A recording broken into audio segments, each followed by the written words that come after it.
about working with like power animals and animal guides in your spiritual practice.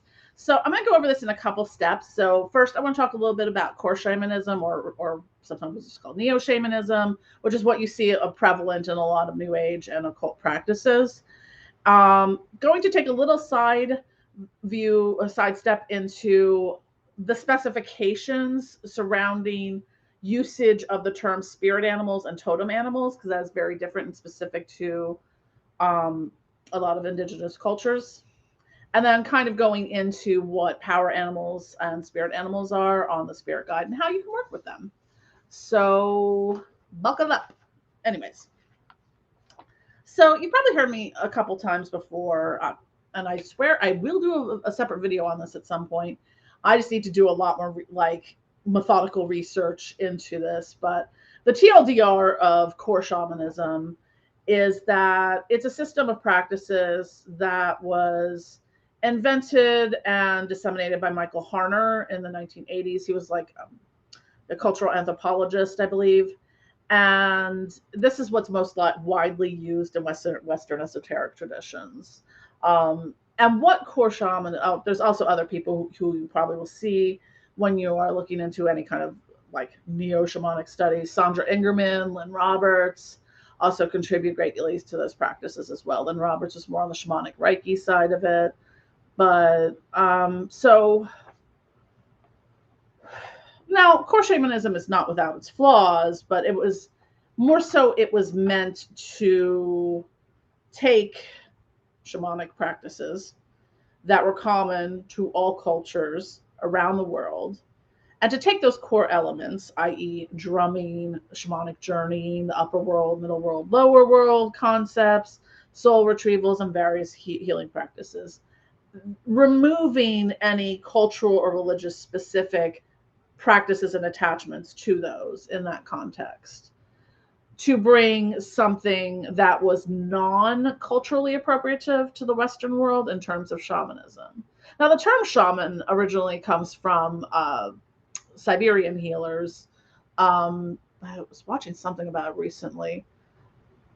Like I know Russia's big because there's 11 time zones in the former Soviet Union, 7 of which account for Siberia alone. So there's a wide diversity of, that's where the term shamanism came from. It was just sort of ascribed to people from other cultures who did similar things. Yay, colonialism. Anyways, so that's kind of how that term. So sometimes there's a little bit of like, well, we don't call ourselves shamans, but okay. So you'll hear it used sort of as a broad spectrum term, like in the way that I use like spirit or entity for the entirety of the spirit world, is that's kind of used in that sort of healer modality that follows a particular set of practices. So now where, in traditional shamanic cultures and practices, like especially if you're looking at anything indigenous, going into South America and whatnot, I mean, there's lineages, sometimes they're chosen, that there, it's a little more than I just took some classes and now I'm a shamanic practitioner. It's more of a life path calling that, and I'm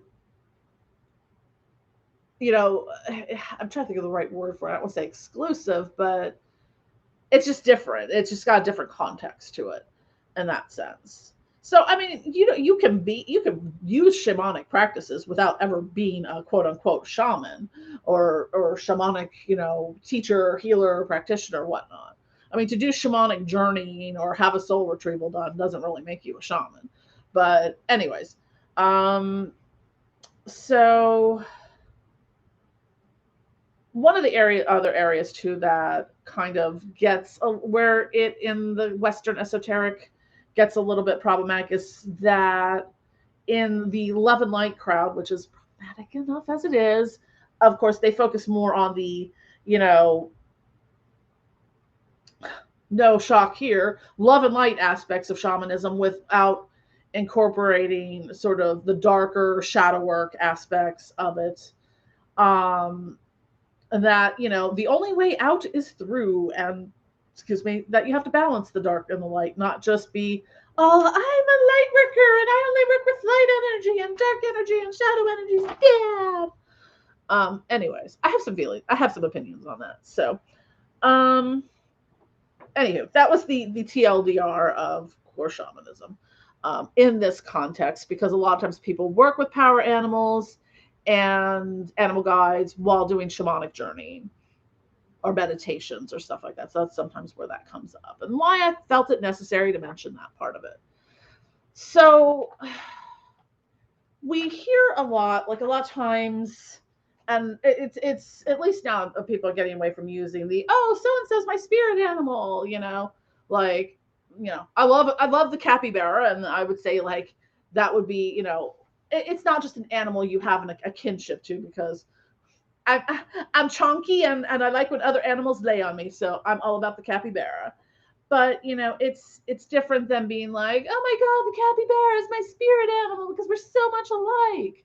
That really trivializes a very sacred aspect of indigenous cultures. So, and in that sense, it is a spirit or an animal that's revered as sacred, that guides, helps, protects individuals, lineages, and different nations.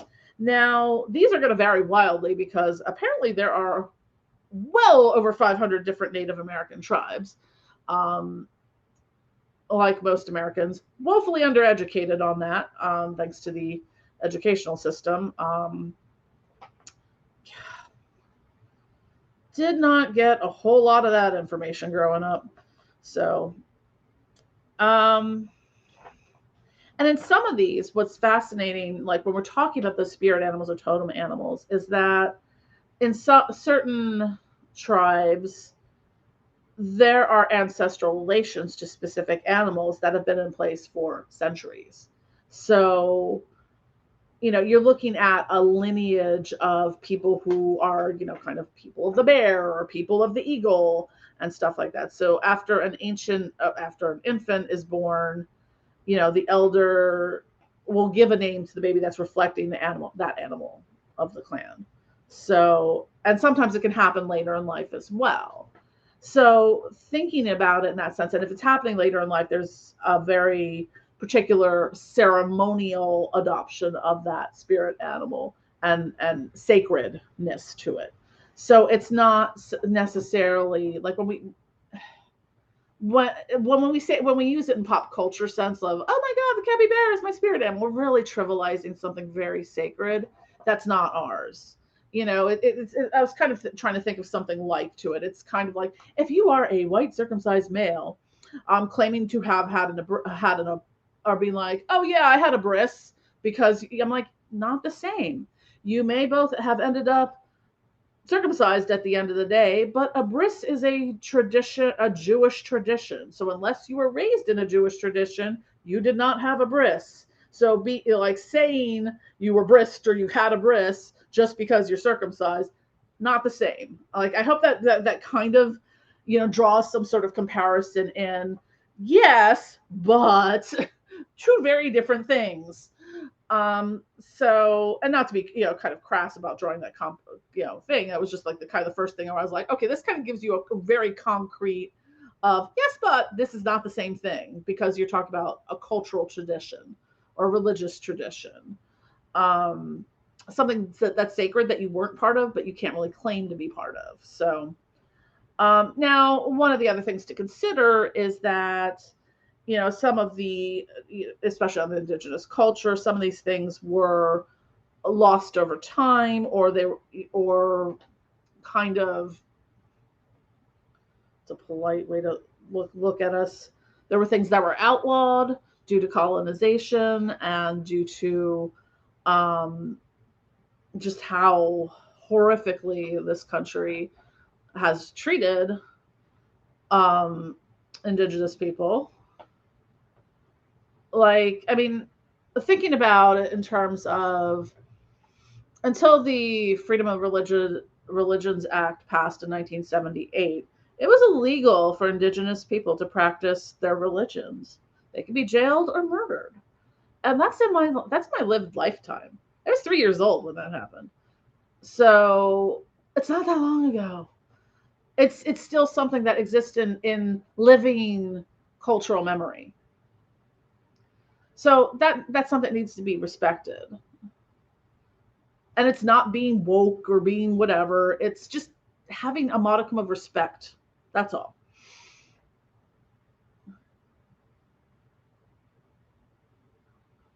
So my whole I just want to give some clarification on why we don't use spirit animal or totem animal in that context, because it's really not ours to use. And how spirit animal has been appropriated in pop culture, at least, has been kind of minimizing to something that's really sacred. So um anywho, moving along. So when we talk about power animals or animal guides, and that's usually the two that are most interchangeably used when working through anything of that stems from core shamanism.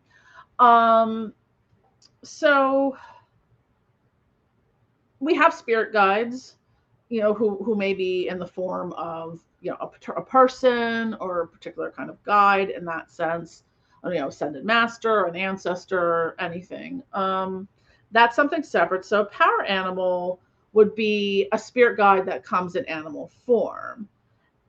And these animals can be worked with thematically, kind of, because each one has a different area where they are, um, like you might work with specific animals that are in protection, or ones that are for, developing intuition or something. So it's going to depend on that. And some animals may come to you.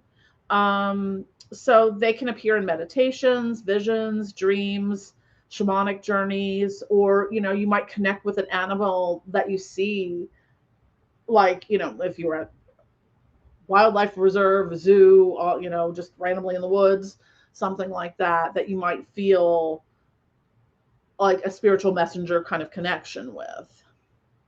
And they can be any kind of animal. I mean, they can be, bugs, mammals, birds, reptiles, even mythical creatures. Like my main one is a phoenix.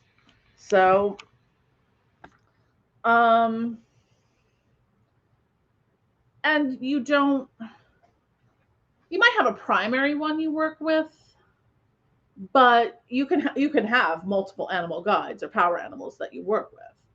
So, and sometimes it might not just be a single animal. Like one of mine is a bear. Well, it's not just a particular.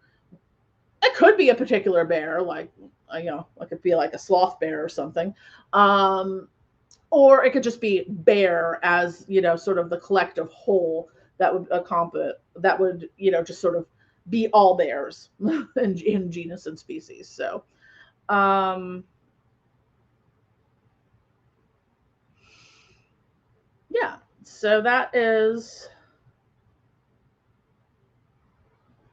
sort of the little bit of where, or conceptually, what power animals and animal guides are. So, like I said, they can reveal themselves to you during meditation or journey work, or even in dreams.